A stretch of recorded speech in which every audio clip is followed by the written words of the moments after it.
Today, we shall reflect on the life of Saint Francis of Rome. Francis de Busso was already conspicuously devout as a child of 6 and was looking forward to the life of a religious when at the age of 12 she bowed to the wishes of her parents and married young Lorenzo de Ponziani, a pious and virtuous nobleman of Rome.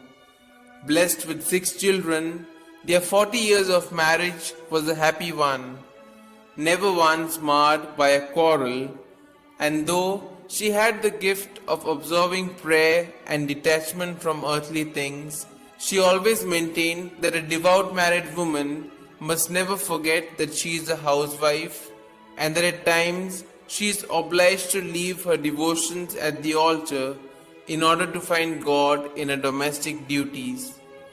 During the Western Schism, Rome was in a pitiable state and repeatedly subject to pillage and famine. In the year 1408, disaster struck the Francis family.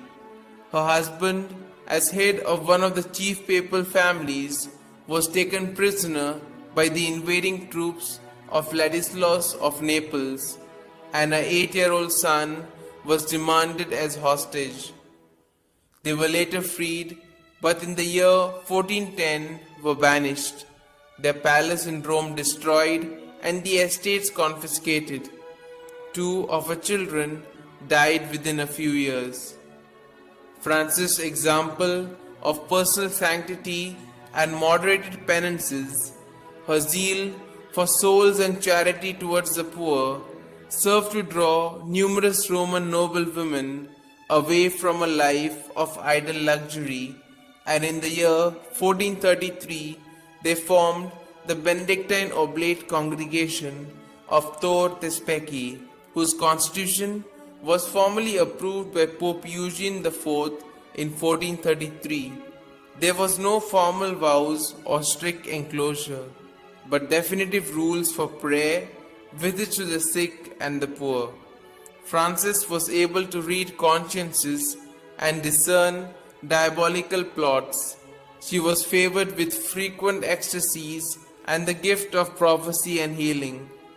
For the space of 23 years, God granted her the constant bodily vision of a guardian angel.